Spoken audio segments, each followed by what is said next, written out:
The hardcore servers are coming tomorrow. Even though it's not really hardcore, it's kind of more softcore. But there is a corresponding patch to go with this. So let's go through it. Let's talk about it. So first things first, let's talk about when this is happening. It's happening tomorrow. Well, I'm going to say morning if you're Pacific time, afternoon if you're in EU. Now, I'm pretty sure that this is wrong. Amazon Games do not know how to work in UTC. I'm pretty sure about this, right? 5 a.m. Pacific time, as in like the one that they use in the summer and the one that they're using now, is actually 1 p.m. UK time and 2 p.m. European time. And I'm going to guess that this one is right and not this one. Anyway, because, I mean, they did that last time. Anyway, it's completely not important. It just bugs me. Amazon, if you're watching, just double check this, please, because I'm pretty sure you're wrong. Anyway, let's jump into the actual seasonal server. These are the main changes that they're making. Now, there's going to be no main quest line. They're obviously speeding this up. You don't have to go through everything. And they say it's actually going to take approximately 6 hours. They did mention 2 or 4 hours. I don't know if this is going to be like for your average player, if you're going to be able to speed run quicker. Either way, that's going to be a lot quicker than doing everything. It's obviously not the core challenge, which is sort of weird when you think about what a hardcore server typically is. It's normally going through the leveling like story or progression, but trying not to die. In this one, they're just going to make you blitz through it and then have you do the end game content. I guess it makes sense, but this for me, it's almost not a real hardcore server, right? Then there's going to be these Azerite tailings. These are going to provide pretty much everything that will help you gear up. They're going to give you consumables, gear, and then materials for selecting perks on the artifact. So, you know, this is going to be, I'm assuming, quite easy to get, and they're going to give you a lot of gear quickly. And then another important thing here is that you can actually have unlimited artifacts on your character, which is going to be very, very interesting indeed. I think light armor people obviously will probably have featherweight, and then maybe the ones that give you the stats, who knows. I don't know what the optimal play here is. If you're a heavy boy, you'll just take all the heavy ones, right? I guess if you're going to be a tank. Either way, having all the artifacts is going to completely mess with the balance. It's going to be crazy. I do not know what this next one means. It says war has its own unique status effect. This status effect will provide a higher potential stacking on attributes after death, but it also reduces your armor and absorption while active. This is intended to balance out some of the potential defensive power artifacts can provide. I think in wars, basically the idea is that you actually will now die, and I assume you lose your unfallen status if you do die. They say it wasn't their main focus though, which I think means like, hey, if this doesn't do the business, don't blame us. You're not really supposed to be doing wars anyway. It does say though, honestly, we're hoping you go all into the field and bank, that's an interesting one, and bonk each other over the head with foam bats and cardboard tubes for a weekend.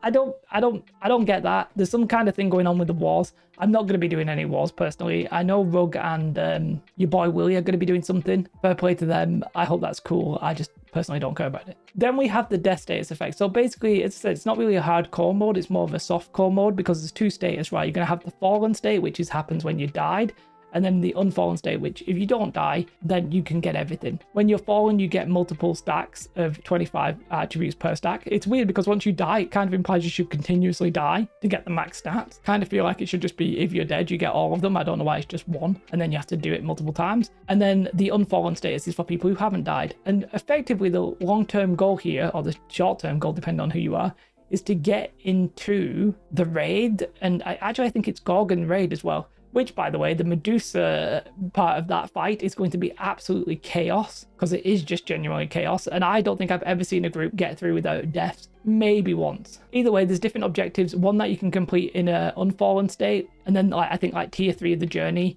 you have to be unfallen. The rest you can be fallen, sorry. Then effectively, you're going to be able to get some rewards that will allow you to do certain things off that character, because this character just goes away, right? And these are going to be things that let you craft trophies and artifacts. So let's say you want to get Serenity, but you've been struggling, well, you can go and do the hardcore mode, probably play for 8 hours, I guess, get all the stuff you want, and then eventually when it ends, you'll be able to get it on your normal server. Now, I actually think it is when it ends, right? Maybe you'll have to claim it straight away. It'd be really cool if you can claim it straight away. I actually don't know the answer to that right now. You do need Rise of the Angry Earth if you're on PC, and you want to have this content, by the way. It's just part and parcel, you need to have it. They're also basically, I never know if I have to say buffing or nerfing, but they're going to make Expeditions Unleashed a little bit harder, I think. TLDR, they actually added some scaling, so then the more people that there are there, the more health that the boss has. And what they found is that there were just way too many people, so the scaling effectively didn't matter. So they're going to make it so that if there's more people, it'll scale even higher. Obviously, it'll still be capped, but instead of maybe being 40, it's going to be greater than 40, maybe it'll be 80. Obviously that could break the servers, so they're going to check that. That's cool. I personally don't care about these at all, but maybe you do. Maybe you're having fun. Some people said they were really fun. I did it, got my 3 things, got my little sword from the first one, and then I just stopped. But yeah, maybe you enjoyed it. Maybe you don't care. It's happening anyway. I didn't know they were scaling, by the way. It's actually quite cool tech, I guess. It's interesting that they have that. Other games make a big deal about having that. New World just did it, and I didn't even realize. Then there are some general changes to this patch. They say they've increased the bow's damage from by 1.86 and 1.68. The interesting thing about that is they kind of accidentally nerfed the bow and the musket in the last patch. I think this is just fixing that. They're also nerfing Upheaval, which I'm sure a lot of you will be very happy to see. They're buffing Vampire Vestments because it's going to do even more lifesteal. I kind of hate the fact that lifesteal and haste is like a big focus in the game. I just don't think it should be. They're buffing the Lich Gloves. They've updated the Leather Pants and the Old Crown to be back to 11. Vital Synergy, which is a new perk that a lot of people wanted on their chest piece, is getting nerfed a little bit. It's going from 20% to 15%. So I'm an idiot. Now, depending on how seamlessly I can edit this in, you might figure that out or you might not figure that out. Basically, I missed this and it's actually pretty important. They fixed an issue where rending stacks didn't have a cooldown, allowing repeated activations per hit. So this is the one that I was talking about with the Sundering Rend thing. And I was saying, oh, no changes to that. Well, I'm wrong, basically. Now, I don't really know if this applies to anything other than the blunderbuss. So the blunderbuss, I think at the minute, is when you shoot it, I think all of the bullets are basically triggering it. I don't know if that's, well, that's obviously not intentional. I don't know if this also affects maybe like the hatchet. Maybe there's actually going to be a cooldown. It'll just be a nerf across the board. I don't know enough about this weapon ability because I don't have it. It's not a weapon ability, it's a perk. But I don't know enough about this perk because I don't use it because it was too expensive. So I don't really know the extent at which it was broken. Let's go back. I'm hoping that was seamless. A couple of changes to like OPR with the buildable items. None of this is really that interesting. So we're just going to skip it. A couple of fixes to expeditions. I guess one of the main ones though, well, you can actually now get into Hive of the Gorgons when you're entering remotely. A few more fixes, which I mean, again, these are all fixes. I don't think they're that interesting. But we are eventually going to stop seeing the Rise of the Angry Earth expansion if you already have it, which is nice. I don't know why that happened, but it's nice. And then just a few more fixes, right? Nothing really interesting, let's be honest. Apparently they've adjusted a spawn scaling bounds in Monarch's buff to address boar exploit. I mean, I have no idea what that exploit was. Nobody told me about it. I could have been exploiting it. I wouldn't, but depends what it was, I guess. Nothing really interesting. In fact, the main thing is the fact that the musket and the bow is getting a little bit buffed, but to be honest, I think it's getting put back to where it was,